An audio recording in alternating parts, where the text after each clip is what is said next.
Hello friends, आप सभी का फिर से स्वागत है हमारे यूट्यूब चैनल रीडिंग माइंड्स पर। और आज हम डिस्कस करेंगे 21 जुलाई का करंट अफेयर्स।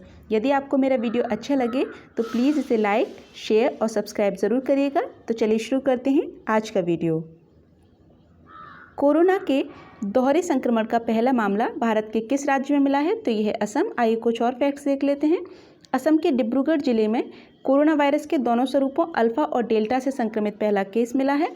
कोरोना वायरस के दोहरे संक्रमण का दुनिया में पहला मामला बेल्जियम देश में मिला था। अल्फा वेरिएंट की बात करें तो यह सबसे पहले ब्रिटेन में मिला था, बीटा वेरिएंट दक्षिण अफ्रीका में, गामा वेरिएंट ब्राज़ील में और डेल्टा वेरिएंट सबसे पहले भारत में मिला था। WHO ने अल्फा, बीटा, गामा और डेल्टा वेरिएंट को वेरिएंट ऑफ कंसर्न घोषित किया है। एपिसिलॉन वेरिएंट अमेरिका के कैलिफोर्निया में मिला था। कोरोना का लैम्डा वेरिएंट पेरू देश में मिला था। ये आप मैप में देख रहे हैं असम, राजधानी है दिसपुर। देश का पहला भारतीय विरासत संस्थान इंडियन इंस्टीट्यूट ऑफ हेरिटेज कहाँ बनाया जा रहा है? तो यह है उत्तर प्रदेश में। आइए कुछ और फैक्ट्स देख लेते हैं। उत्तर प्रदेश के नोएडा में देश का पहला इंडियन इंस्टीट्यूट ऑफ हेरिटेज बनाया जाएगा। वित्त मंत्री निर्मला सीतारमन ने वर्ष 2020-21 के बजट में इसकी घोषणा की थी। यह डीम्ड टू बी यूनिवर्सिटी होगा। विद्यार्थियों को भारतीय संस्कृति से रूबरू कराने, संरक्षण और शोध कार्यों के लिए इसे निर्मित किया जा रहा है। वर्तमान केंद्रीय संस्कृति और पर्यटन मंत्री हैं जी किशन रेड्डी। झारखंड के रांची में एक जनजाति संग्रहालय की स्थापना का भी प्रस्ताव है। विवाद से विश्वास योजना किस मंत्रालय से संबंधित है? तो यह है वित्त मंत्रालय से। आइए कुछ और फैक्ट्स देख लेते हैं। विवाद से विश्वास योजना की घोषणा वित्त मंत्री द्वारा 1 फरवरी 2020 को बजट सत्र के दौरान की गई थी। विवाद से विश्वास योजना का मुख्य उद्देश्य बड़ी संख्या में लंबित प्रत्यक्ष करों के मामलों को निपटाना है। सबका विश्वास योजना अप्रत्यक्ष करों से संबंधित विवादों से संबंधित है। इसे बजट 2019 में प्रस्तावित किया गया था। विवाद से विश्वास योजना के तहत करदाता को केवल विवादित करों की राशि का भुगतान करने की आवश्यकता होती है। सरकार ने इस योजना के तहत बिना ब्याज के भुगतान के लिए समय सीमा बढ़ाकर 31 अगस्त 2021 कर दी है और ब्याज के साथ भुगतान करने की सीमा को 31 अक्टूबर 2021 तक के लिए बढ़ा दिया गया है। हाल ही में भारत और किस देश के मध्य रेल संचालन का पहला सफल परीक्षण हुआ है? तो यह है नेपाल। आइए कुछ और फैक्ट्स देख लेते हैं। बिहार के जयनगर जो मधुबनी जिले में स्थित है और नेपाल के कुर्था के मध्य 18 जुलाई को ट्रेन का स्पीड ट्रायल का सफल परीक्षण हुआ है। यह भारत नेपाल मैत्री रेल परियोजना का हिस्सा है। 34.50 किलोमीटर लंबा जयनगर कुर्था रूट भारत नेपाल मैत्री रेल परियोजना का पहला खंड है। इसका दूसरा खंड कुर्था से भंगहा तक और तीसरा खंड भंगहा से बर्दिवास तक बनाया जाएगा। यह पूर्व मध्य रेलवे द्वारा संचालित है। भारत नेपाल मैत्री रेल परियोजना की बात करें तो यह वर्ष 2010 में शुरू हुई थी। यह 69.08 किलोमीटर लंबी रेल परियोजना है जयनगर से बर्दिवास तक। जयनगर कुर्था लाइन के लिए भारत ने नेपाल को 2 आधुनिक डीजल इलेक्ट्रिक मल्टीपल यूनिट ट्रेनें दी हैं। ये आप मैप में देख रहे हैं नेपाल, राजधानी है काठमांडू। टोक्यो ओलंपिक्स 2021 में शामिल सबसे युवा खिलाड़ी कौन है? तो ये हैं हैंड जाजा। आइए कुछ और फैक्ट्स देख लेते हैं। हैंड जाजा सीरिया की टेबल टेनिस खिलाड़ी हैं। वह मात्र 12 वर्ष की उम्र में टोक्यो ओलंपिक में भाग लेने वाली सबसे युवा खिलाड़ी। मैरी हन्ना ऑस्ट्रेलिया की खिलाड़ी हैं जो टोक्यो ओलंपिक में सबसे उम्रदराज खिलाड़ी हैं। वह 66 वर्ष की अवस्था में घुड़सवारी प्रतियोगिता में भाग लेंगे। एंड्रयू होय ऑस्ट्रेलिया के ही खिलाड़ी हैं जो कि टोक्यो ओलंपिक में सबसे उम्रदराज पुरुष खिलाड़ी हैं।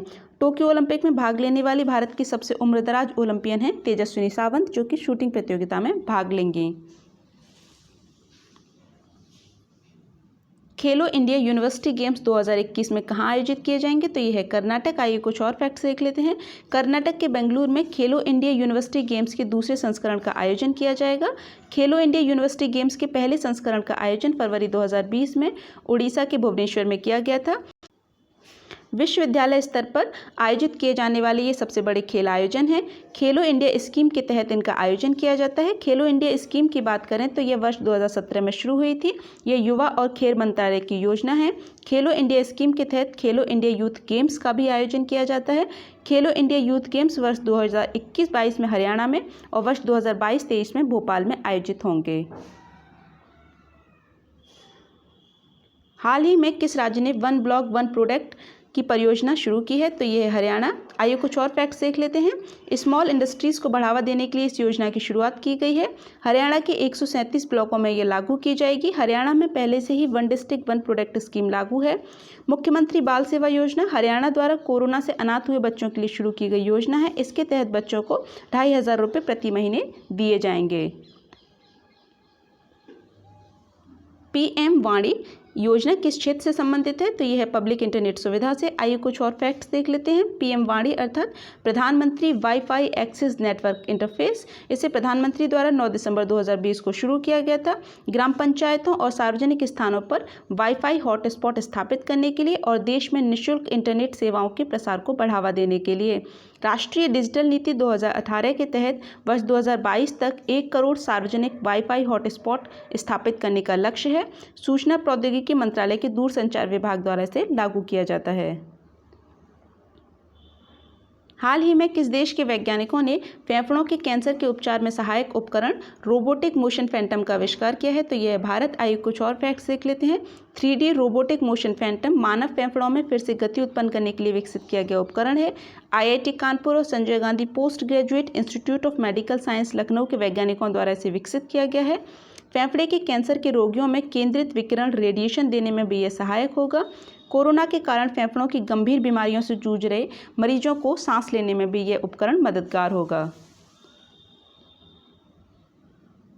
हाल ही में लॉजिस्टिक उत्कृष्टता पुरस्कार यानी नेशनल लॉजिस्टिक एक्सीलेंस अवार्ड की शुरुआत किस मंत्रालय ने की है, तो यह है वाणिज्य उद्योग मंत्रालय। आइए कुछ और फैक्ट्स देख लेते हैं। 19 जुलाई 2021 को लॉजिस्टिक उत्कृष्टता पुरस्कारों की घोषणा की गई है।